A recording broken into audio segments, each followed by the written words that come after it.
कहानी की शुरुआत होती है सॉन्ग नाम के एक अमीर आदमी से जो बुसान के बैरन बैंक में मैनेजर के तौर पर काम करता था। ऐसी ही एक सुबह सॉन्ग काम के लिए तैयार हुआ और अपनी बेटी साशा और छोटे बेटे टॉम के साथ घर से निकला। उसका प्लान था कि पहले दोनों को स्कूल छोड़ेगा और फिर ऑफिस चला जाएगा। लेकिन जैसे ही वो कार में बैठे तो सॉन्ग ने एक अजीब सी बदबू महसूस की, लेकिन उसने इस पर ज्यादा ध्यान नहीं दिया। अपनी बीवी को बाय बोलकर उसने गाड़ी चला दी। थोड़ी देर बाद सॉन्ग ने पास ही कहीं फोन बजते हुए सुना और अपनी बेटी से फोन उठाने को कहा, लेकिन लड़की ने कहा कि ये मेरा फोन नहीं है। तब सॉन्ग ने ग्लव कंपार्टमेंट चेक किया तो उसे वहाँ पर फोन पड़ा हुआ मिला, जिससे वो पूरी तरह हैरान हो गया। अब उसने सोचा कि शायद ये ड्राइवर का फोन होगा। जैसे ही उसने फोन उठाया तो दूसरी तरफ से एक अनजान आदमी ने कहा कि मेरे पास तुम्हारी गाड़ी के बारे में खुफिया जानकारी है। लेकिन सॉन्ग को लगा कि ये कोई स्कैमर होगा, इसीलिए उसने तुरंत फोन काट दिया। पर फिर सॉन्ग की नजर उस फोन के वॉलपेपर पर पड़ी, जिसमें उसी के परिवार की फोटो लगी हुई थी। ये देखकर वो काफी चौंक गया। उसने साशा से इस फोटो के बारे में पूछा तो साशा कहने लगी कि ये तो हमने पिछले साल खींची थी, आप बहुत बिजी थे तो आ नहीं पाए थे। उसने ये भी बताया कि मम्मी ने अपनी फेसबुक प्रोफाइल पे फोटो डाल रखी है। तब सॉन्ग और ज्यादा कंफ्यूज हो गया कि आखिर ये फोन है किसका। फिर अचानक से फोन दोबारा बजा और इस बार कॉलर ने खुलासा किया कि उसे सॉन्ग और उसकी बैंक पोजीशन के बारे में सब कुछ पता है। इसके बाद उसने एक चौंका देने वाली बात बताई। उसने कहा कि मैंने तुम्हारी सीट्स के नीचे एक प्रेशर सेंसिटिव बम लगा दिया है और अगर कोई भी गाड़ी से बाहर निकला तो गाड़ी तुरंत ब्लास्ट हो जाएगी। लेकिन सॉन्ग को लगा कि ये घटिया मजाक है और उसने फोन काट दिया। फिर थोड़ी देर बाद सॉन्ग एक गैस स्टेशन पर पहुंचा और जैसे ही वो गाड़ी से उतरने वाला था तो उसके फोन पर फिर से एक कॉल आया। इस बार कॉलर ने पूछा कि तुझे गाड़ी में कोई अजीब सी महक नहीं आई, और तब जाकर बैंकर वाकई में डर गया। उस आदमी ने खुलासा किया कि मैं बहुत समय से तुझे ट्रैक कर रहा हूँ और अगर वो गाड़ी से बाहर निकला तो उसके बच्चे कुछ ही सेकंड में मर जाएंगे, ये पक्का है। उसी वक्त पेट्रोल पंप का एक एम्प्लॉय वहां आ गया और सॉन्ग पर चिल्लाने लगा कि गाड़ी से उतर के पेट्रोल भर लेना, टाइम पास क्यों कर रहा है। पर एक डरे हुए सॉन्ग ने उसे कुछ पैसे दिए और कहा कि भाई तू ही भर देना। इसके बाद सॉन्ग गाड़ी चलाता रहा और कॉलर के कहने पर उसने अपनी सीट के नीचे हाथ डाला, जहां उसे सच में एक बम मिला, जिससे वो पूरी तरह घबरा गया। कॉलर ने बताया कि इसका डेटोनेटर मेरे पास ही है, अगर तूने पुलिस को बुलाने की कोशिश भी की तो मैं तुरंत बॉम्ब को ब्लास्ट कर दूंगा। बेचारे डरे हुए सॉन्ग ने पूछा कि तुम्हें चाहिए क्या। तब कॉलर ने डिमांड रखी कि 1.7 बिलियन वॉन यानी कि 10.5 करोड़ रुपए लगभग मेरे अकाउंट में डाल दो और साथ ही 6 करोड़ रुपए कैश भी चाहिए। सॉन्ग ने कहा कि मेरे पास इतना पैसा कहाँ है, लेकिन कॉलर ने कहा कि तू इतने बड़े बैंक का मैनेजर है, इतनी रकम जमा करना तेरे लिए मुश्किल तो नहीं होना चाहिए। थोड़ी देर बाद वो बच्चों के स्कूल के पास पहुंचे, जहां टॉम के दोस्त गाड़ी के पास आकर उससे मिलने लगे थे। पर सॉन्ग ने घबरा कर अपने बेटे को गाड़ी से बाहर ना निकलने को कहा और फिर जल्दी से बाकी बच्चों को वहां से भगा दिया। बेचारे बच्चे समझ ही नहीं पा रहे थे कि ये क्या हो रहा है। लेकिन फिर कॉल कर रहे आदमी ने सॉन्ग को मजबूर किया कि वो उन्हें सच बताए। तब सॉन्ग ने मजबूरी में बच्चों को बताया कि उनकी सीट के नीचे बम लगा हुआ है और ये सुनते ही दोनों बच्चे पूरी तरह घबरा गए। इतनी ही देर में सॉन्ग को अपने कलीग का कॉल आया जो बहुत ज्यादा घबराया हुआ था। पता चला कि उसे भी इसी अजनबी का फोन आया था और उसकी गाड़ी में भी बम लगा हुआ है। सॉन्ग ने उससे उसकी लोकेशन पूछी और थोड़ी ही देर में वहां पहुंचकर उससे मिला। वहां उसने देखा कि उसके कलीग की बीवी भी कार में बैठी हुई थी, लेकिन वो बाहर निकलना चाह रही थी क्योंकि आज का दिन उसके लिए बहुत जरूरी था। उसे बम वाली बात पर यकीन नहीं हो रहा था, इसलिए सॉन्ग ने उसे शांति से समझाया और थोड़ी देर गाड़ी में ही बैठे रहने को कहा, जिसे वो मजबूरी में मान गई। इसी बीच एक आदमी वहां पर आया और सॉन्ग पर चिल्लाने लगा क्योंकि उसकी वजह से सड़क ब्लॉक हो रही थी। इसीलिए उसने माफी मांगी और गाड़ी हटाकर पार्क करने के लिए आगे बढ़ गया। लेकिन वहीं दूसरी ओर उसके कलीग की बीवी इंतजार करते करते थक चुकी थी और वो मना करने के बावजूद गाड़ी से बाहर निकल गई। अगले ही पल गाड़ी जोरदार धमाके के साथ ब्लास्ट हो गई, जिसमें सॉन्ग का कलीग और उसकी बीवी दोनों वहीं पर मर गए। एक तो ये लड़कियां प्यार से बात क्यों नहीं मान सकती। ये देखकर वहां मौजूद सब लोग और सॉन्ग का पूरा परिवार पूरी तरह हिल गया, क्योंकि इससे ये पक्का हो गया था कि धमकी बिल्कुल सच्ची है। उसके बच्चे शॉक में चले गए थे और धमाके की वजह से एक लोहे का टुकड़ा टॉम की टांग में घुस गया था, जिससे खून बहने लगा। टॉम दर्द से चीख रहा था और सॉन्ग अब पूरी तरह से घबरा गया। तब कॉलर ने फिर से पैसों की डिमांड की और अपने बेटे को इस हालत में देखकर सॉन्ग मजबूरी में पैसे देने को तैयार हो गया। उसने भीख मांगी कि पहले मेरे बेटे को मुझे हॉस्पिटल ले जाने दो, लेकिन कॉलर ने कहा कि मुझे लड़का जिए या मरे कोई फर्क नहीं पड़ता, पड़ता। रहम करना तो दूर, उस आदमी ने डिमांड और बढ़ा दी और कहा कि सॉन्ग अपने मरे हुए कोवर्कर के हिस्से का भी पैसा देगा। ये सुनकर सॉन्ग ने बहस की कि इतनी बड़ी रकम निकालने पर बैंक को शक हो जाएगा, लेकिन इस पर कॉलर ने खुलासा किया कि मैं पहले से जानता हूँ तुम्हारे देश से बाहर वाले अकाउंट में कितना पैसा पड़ा है। फिर हार कर सॉन्ग ने अपने एक जूनियर को कॉल किया और उसे बताया कि मुझे एक नई इन्वेस्टमेंट अपॉर्चुनिटी मिली है। सॉन्ग ने उससे कहा कि वो तुरंत उनके वीआईपी क्लाइंट्स को कन्विंस करे ताकि वो अपना पैसा इन्वेस्ट करने के लिए मान जाए। उसका जूनियर मान गया और कुछ क्लाइंट से बात भी की, लेकिन फिर भी जो पैसा जमा हुआ वो कॉलर की डिमांड जितना नहीं था। इससे परेशान होकर सॉन्ग ने अपने जूनियर से वीआईपी क्लाइंट्स की लिस्ट मांगी ताकि वो खुद उनसे बात कर सके। थोड़ी देर बाद सॉन्ग ने उनके सबसे इम्पोर्टेंट क्लाइंट से बात की और उन्हें समझाने की कोशिश की कि ऐसी इन्वेस्टमेंट का मौका जिंदगी में एक बार ही आता है। उस औरत को इस बात में काफी दिलचस्पी हो गई और उसने बताया कि उन्होंने अभी अभी अपनी एक जमीन भी बेची है, लेकिन इतना बड़ा फैसला लेने से पहले मुझे अपने पति से बात करनी पड़ेगी। लेकिन सॉन्ग ने जिद करनी शुरू कर दी कि मैम टाइम नहीं है, जल्दी से करना पड़ेगा हमें। लेकिन इस बात से औरत को शक हो गया और उसने तुरंत कोई भी फैसला लेने से मना कर दिया। अगले ही पल कॉलर ने कहा कि पहले कैश से शुरुआत करते हैं और उसने सॉन्ग से अपनी बीवी को कॉल करके पैसे भेजने को कहा। कोई और रास्ता न देखकर सॉन्ग ने तुरंत अपनी बीवी को फोन किया और उसे बैंक से सारे पैसे निकाल कर एक जगह डिलीवर करने को कहा। ये सुनकर वो पूरी तरह चौंक गई। ऊपर से उसे फोन पर अपने बेटे के रोने की आवाज भी आ रही थी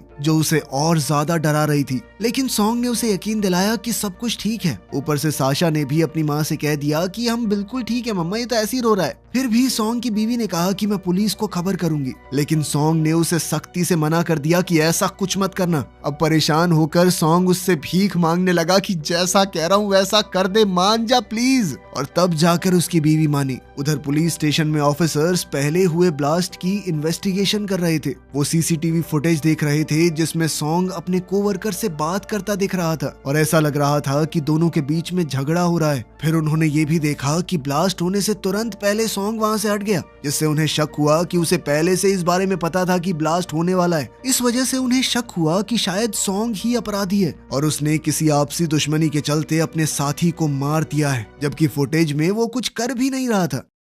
खैर दूसरी ओर थोड़ी ही देर बाद सॉन्ग बैंक के सामने पहुंचा, जहां उसने देखा कि उसकी बीवी भी वहां आ चुकी थी, लेकिन वो अपनी एक सहेली को साथ ले आई थी, जिससे सॉन्ग को घबराहट होने लगी। फिर उसकी बीवी पैसे निकालने के लिए बैंक के अंदर चली गई, जबकि उसकी सहेली सॉन्ग से बात करने के लिए कार की खिड़की पर नॉक करने लगी। पर डरे हुए सॉन्ग ने उसे दूर रहने का इशारा किया और वहां से गाड़ी भगा दी। पैसे निकालने के बाद सॉन्ग ने अपनी बीवी से कहा कि कॉलर के कहने पर बैग को एक मेल बॉक्स के सामने रख दे। उसकी बीवी ने ऐसा ही किया, लेकिन थोड़ी देर बाद उसने बताया कि एक लंबा सा आदमी उसकी तरफ आ रहा है और उसे बड़े अजीब तरीके से घूर भी रहा था। ये सुनकर सॉन्ग तुरंत उस तरफ गाड़ी भगा कर ले गया और अपनी बीवी को तुरंत वहां से निकल जाने को कहा। लेकिन जब तक सॉन्ग वहां पहुंचा तब तक पुलिस उस आदमी को उसकी बीवी की मदद से गिरफ्तार कर चुकी थी। ये सुनकर सॉन्ग ने चैन की सांस ली कि शायद अब वो और उसका परिवार सुरक्षित हैं। पर अगले ही पल उसकी सारी उम्मीदें टूट गई, क्योंकि कॉलर अभी भी फोन पर ही था। उसने कहा कि पुलिस को साथ मिलाकर तुमने बहुत बड़ी गलती कर दी है। इसके बाद उस आदमी ने काउंटडाउन शुरू कर दिया और सॉन्ग और उसके बच्चे अपनी मौत के लिए तैयार हो गए। लेकिन अचानक गाड़ी की बजाय वो मेल बॉक्स ब्लास्ट हो गया। पूरा इलाका धुएं और आग से भर गया, लेकिन किस्मत से सॉन्ग की बीवी जिंदा बच गई और वो उससे बात कर पाई।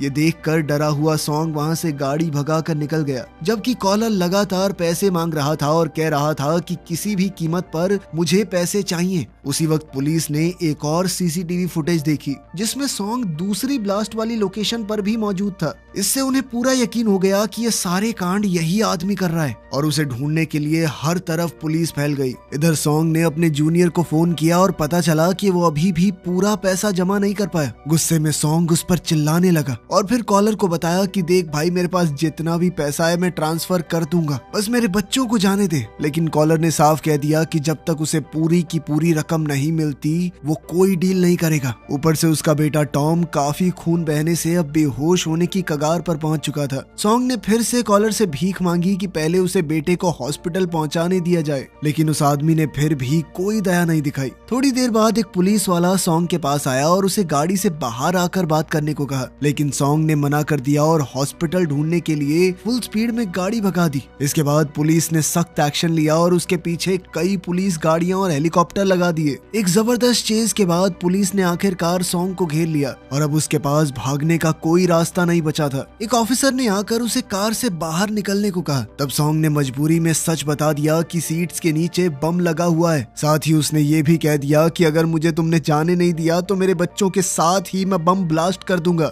ये सुनकर सभी पुलिस वाले चौंक गए। थोड़ी देर में बॉम्ब स्क्वाड को बुला लिया गया और चीफ ऑफिसर्स ने स्नाइपर को ऑर्डर दिया कि जैसे ही बच्चे गाड़ी से बाहर निकले सॉन्ग को शूट कर दिया जाए।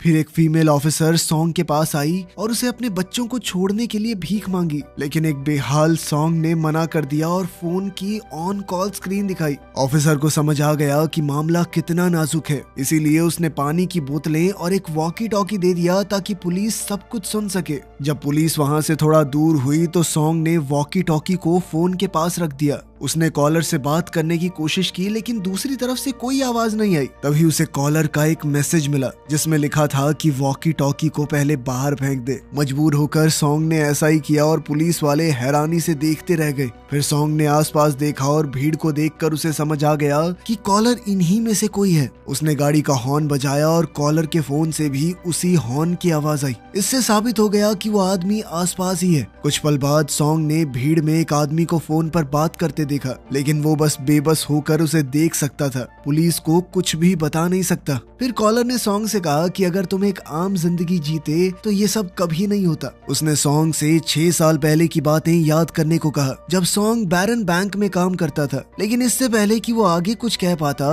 अचानक कॉल कट हो गई। असल में पुलिस ने पूरे इलाके के सिग्नल ब्लॉक कर दिए थे, इससे कॉलर सॉन्ग से कांटेक्ट ही नहीं कर पा रहा था। तभी एक ऑफिसर ने सॉन्ग से उसका फोन मांगा और सॉन्ग ने बड़ी चालाकी से अपना पर्सनल फोन दे दिया, ना कि वो फोन जो किडनैपर ने दिया था। इसके बाद बॉम्ब स्क्वाड ने कार की जांच की तो पता चला कि बॉम्ब सिर्फ और सिर्फ फ्रंट सीट के नीचे लगे थे, बैक सीट के नीचे नहीं। इसका मतलब बच्चे सुरक्षित थे और फिर टॉम को तुरंत मेडिकल हेल्प के लिए ले जाया जाता है। लेकिन साशा अपने पापा को अकेला छोड़ने के लिए बिल्कुल भी तैयार नहीं थी। पुलिस ने जब उसे बाहर निकालने की कोशिश की तो साशा ने दूर से ही स्नाइपर को देखा जो उसके पापा पर निशाना लगाए खड़ा था। ये देखकर उसने एक बहुत ही चौंका देने वाला फैसला लिया और वो तुरंत से फ्रंट सीट पर भाग गई, जिसका मतलब ये था कि अब वो भी कार से नहीं निकल सकती। ये देखकर सॉन्ग इमोशनल हो गया और उसने पूछा कि तुमने ऐसा क्यों किया और तुम्हें स्नाइपर के बारे में कैसे पता चला? तब साशा ने कहा कि मैं अपने पापा को ऐसे नहीं छोड़ूंगी।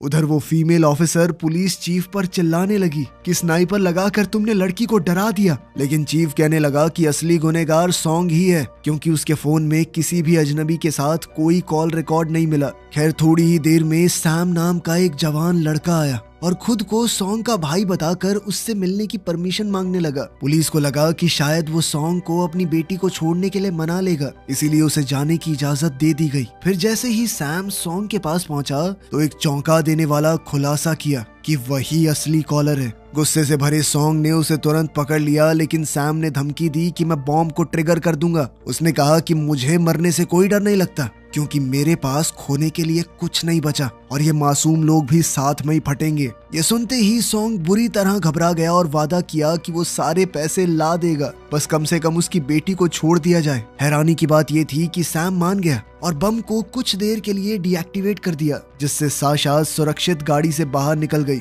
लेकिन अगले ही पल उसने एक और चौंका देने वाली बात बताई। असल में उसने पहले ही टाइम बॉम्ब एक्टिवेट कर दिया था, जिसमें अब सिर्फ 18 मिनट बचे थे। उसने कहा कि वो साशा को अपने साथ ले जा रहा है और अगर तब तक पैसे नहीं मिले तो लड़की का काम तमाम कर दूंगा मैं। इतना कहकर सैम लड़की को साथ लेकर वहां से निकल गया और इधर पुलिस ने भी उसे नहीं रोका, क्योंकि वो उसे सॉन्ग का भाई समझ रहे थे। उधर सॉन्ग भी अब पागलों की तरह गाड़ी भगाकर उसके पीछे निकल पड़ा। उसके पीछे अब पुलिस की कई गाड़ियां लग चुकी थी। इधर सॉन्ग की बीवी टीवी पर ये सब कुछ देखकर चौंक गई जब एक अजनबी आदमी खुद को सॉन्ग का भाई बता रहा था। उसने तुरंत पुलिस को फोन करके बताया कि वो आदमी सॉन्ग का भाई नहीं है, लेकिन तब तक बहुत देर हो चुकी थी, क्योंकि सैम उनकी नजरों से गायब हो चुका था। थोड़ी देर बाद सॉन्ग ने अपने एक बॉस को कॉल किया और उसे जिंदगी मौत का सवाल बताकर कुछ पैसे उधार मांगे, लेकिन उस आदमी ने साफ मना कर दिया। उसने कहा कि सॉन्ग ने क्लाइंट से बिना परमिशन लिए बहुत सारा पैसा पहले ही ले लिया है, इसलिए बैंक उस पर फ्रॉड का केस करेगा। ये सुनकर सॉन्ग पूरी तरह टूट चुका था। आखिरी उम्मीद के तौर पर उसने अपनी बीवी को कॉल किया और सारे अकाउंट से पैसे ट्रांसफर करके कॉलर को भेजने को कहा। फिर सैम ने सॉन्ग को कॉल करके समुद्री जहाजों के एक डॉक पर आने को कहा। ये जगह देखकर सॉन्ग को 6 साल पहले के अपने गुनाह याद आ गए। फिर हम देखते हैं कि असल में 6 साल पहले सॉन्ग बैरन बैंक में एक आम एम्प्लॉय था। उस वक्त बैंक ने केमिकल फैक्ट्री के वर्कर्स को झूठी और चालाक मार्केटिंग के जरिए इन्वेस्ट करने के लिए फंसा लिया था, और जब मार्केट अचानक से क्रैश हुआ तो उन लोगों की सारी जिंदगी की कमाई डूब गई।